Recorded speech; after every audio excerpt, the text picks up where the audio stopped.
होळीच्या ज्वालेत वाईटाचा मूळ नष्ट होवो आणि सुखाच्या रंगांनी आपले जीवन रंगबिरंगी हो. हाय हॅलो नमस्कार, स्वागत आहे तुमचं नाशिककर कोमल या मराठमोळ्या यूट्यूब चॅनलवर.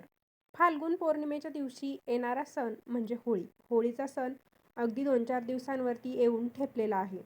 आपल्या भारतामध्ये मोठ्या उत्साहात आणि जल्लोषात हा होळीचा सण साजरा केला जातो. होळीचा सण म्हणजे वाईटावर चांगल्याचा विजय याचं प्रतीक म्हणून होळीचा सण साजरा केला जातो. या दिवशी लोक आपापसातले मतभेद विसरून एकत्र येतात. होळीच्या दिवशी होळीचं दहन केलं जातं आणि दुसऱ्या दिवशी धुलीवंदनाला रंगांची उधळण करून होळी खेळली जाते. म्हणजे थोडक्यात होळीचा सण हा 2 दिवसांचा असतो. तर पहिला दिवस महत्त्वाचा तो म्हणजे होळी दहनाचा दिवस. तर होळीचे दहन करताना त्या अग्नीमध्ये नारळ टाकला जातो. तर तो नारळ का टाकायचा, कसा टाकायचा याबद्दलची माहिती आपण आजच्या व्हिडिओमध्ये बघणार आहोत. त्यासाठी व्हिडिओ संपूर्ण बघा. होळीचा सण साजरा करताना अनेक प्रथा परंपरा आपल्या महाराष्ट्रात त्याचबरोबर महाराष्ट्रातील विविध भागांमध्ये पाळल्या जातात. तर यापैकीच एक प्रथा म्हणजे होळीत नारळ टाकण्याची प्रथा. खरं तर आपल्यापैकी अनेकांना या संदर्भात माहिती नसेल, तर हीच माहिती आपण आजच्या व्हिडिओद्वारे समजून घेणार आहोत की होळीमध्ये नारळ का अर्पण करतात, कसा अर्पण करतात. बऱ्याच ठिकाणी होळीमध्ये नारळ टाकण्याची परंपरा आहे. तर ही परंपरा तुमच्याकडे आहे की नाही मला कमेंटद्वारे कळवायला विसरू नका. नारळाला 3 डोळे असतात. नारळाला असलेले हे 3 डोळे म्हणजे त्रिगुणाचं प्रतीक मानलं जातं. आपल्याला माहिती आहे की प्रत्येक पूजनामध्ये नारळाला विशेष महत्त्व आहे. श्रीफळ पूजन केलं जातं. नारळाला कामधेनू तर नारळाच्या वृक्षाला कल्पवृक्ष असं म्हटलं जातं. हे आपल्या सर्वांनाच माहिती आहे. होळी दहनाच्या दिवशी जर आपण त्या अग्नीमध्ये नारळ अर्पण केला तर त्यामुळे घराची आर्थिक स्थिती सुधारायला मदत होते अशी एक मान्यता आहे. आता नारळ कसा अर्पण करायचा ते मी पुढे तुम्हाला व्हिडिओमध्ये सांगणार आहे. त्याचबरोबर नारळ अर्पण केल्यामुळे घरातील व्यक्तींवर जर काही कर्जाचा डोंगर असेल तर तो कर्जाचा डोंगर देखील हलका होण्यास मदत होते. त्याचबरोबर अशी देखील समजूत आहे की नारळाला होळीच्या अग्नीत समर्पित केल्यानं व्यक्तीला आणि त्याच्या कुटुंबातील सर्व सदस्यांना शुभ आशीर्वाद प्राप्त होतात. होळी दहनाच्या दिवशी आपण जर कापूर टाकून नारळ जाळला तर आपली खूप दिवसांपासून रखडलेली कामं देखील मार्गी लागायला मदत होते अशी सुद्धा मान्यता आहे. होळीमध्ये नारळ नक्की कसा टाकायचा, तर होळीच्या दिवशी आपण एक नारळ खरेदी करायचा आहे. तो नारळ स्वच्छ करून घ्यायचा आहे आणि त्याला कुंकू लावायचा आहे. आणि होळी दहनापूर्वी म्हणजे सायंकाळच्या वेळेस जी दिवे लागण्याची वेळ असते, तर साधारणतः एक 7 वाजता आपल्याकडे होळी दहन केलं जातं. तर त्याच्या अगोदर जे दिवे लागण्याची वेळ असते 6-6:30च्या दरम्यान किंवा मग होळी दहनाला तुम्ही घराबाहेर जाणार असाल तर घराबाहेर निघताना तो नारळ आपल्या डोक्यावरून किंवा घरातील सर्व सदस्यांवरून 7 किंवा 11 वेळा आपल्याला फिरवायचा आहे. सरळ रेषेत फिरवायचा आहे. तो उलट्या डायरेक्शननी फिरवायचा नाहीये. क्लॉकवाईज म्हणजे घड्याळाचा काटा जसा फिरतो त्याप्रमाणे फिरवायचा आहे. आणि तो नारळ आपल्याला होळीच्या अग्नीत टाकायचा आहे. नारळ टाकताना आपल्या मनातल्या इच्छा पूर्ण होण्यासाठी किंवा संकटे दूर होण्यासाठी आपण प्रार्थना करायची आहे. ज्यावेळेस होळीचं दहन केलं जातं रात्री, त्याच वेळेस तो नारळ आपल्याला दहनासाठी टाकायचा आहे. एकच नारळाने आपल्याला घरातील सर्व सदस्यांवरून उतारा करायचा आहे, अगदी स्वतःवरून देखील.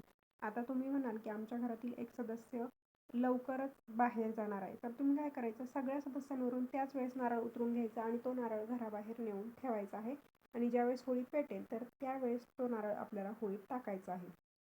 आता ज्यावेळेस तुम्ही नारळ त्या घरातील सदस्यांवरून फिरवत असाल त्यावेळेस आपल्याला एक मंत्र जपायचा आहे. तर तो मंत्र असा आहे, ओम सर्व बाधा विनिर्मुक्तो धनधान्य सुतान्वित मनुष्य मत प्रसादेन भविष्यती न संशय.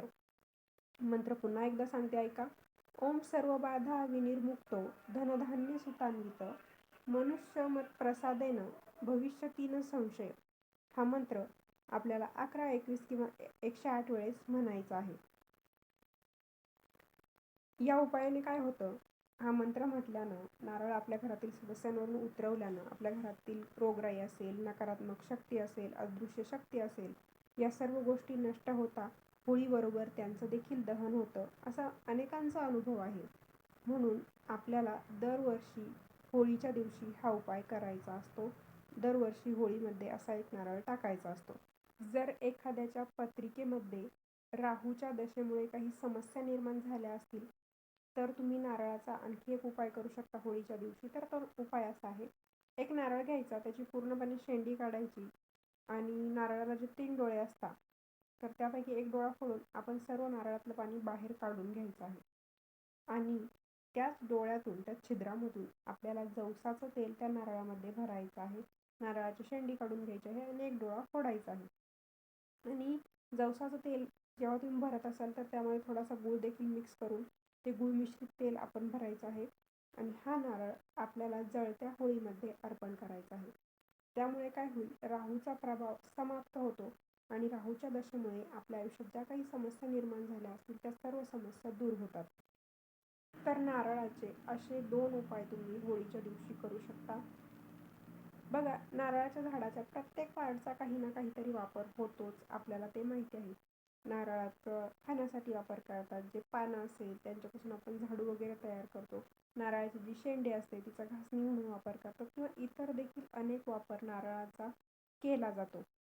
तर होळीच्या दिवशी त्या पेटत्या होळीमध्ये तुम्हाला अशा पद्धतीने नारळ टाकल्यामुळे अनेक फायदे होणार आहेत. फक्त हा उपाय करताना त्याची माहिती कोणालाही द्यायची नाही आणि उपाय पूर्ण प्रामाणिकपणाने करायचा आहे. नारळ म्हणजे कल्पवृक्ष आहे.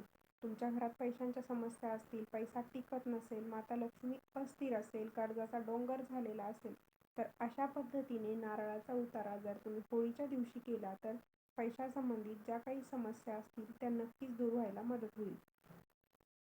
2 मार्च 2026 रोजी होळी आलेली आहे. तर होळीच्या दिवशी, होळी दहनाच्या अगोदर तुम्हाला नारळाचा हा उतारा करायचा आहे आणि त्यानंतर तो नारळ तुम्हाला होळीच्या अग्नीमध्ये अर्पण करायचा आहे. आता होळी आणि चंद्रग्रहण एकाच दिवशी आलेलं आहे, त्यामुळे यावर्षीच्या होळीबद्दल थोडासा गैरसमज पसरलेला आहे.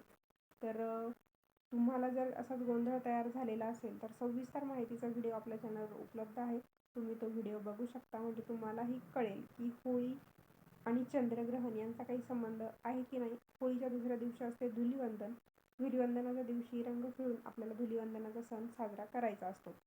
संपूर्ण भारतभर हा होळीचा उत्सव मोठ्या आनंदाने आणि उत्साहाने साजरा केला जातो. तर मंडळी, तुमच्याकडे देखील नारळाचा उतारा केला जातो का? नारळ होळीमध्ये टाकण्याची परंपरा आहे की नाही ते मला कमेंटद्वारे कळवायला विसरू नका.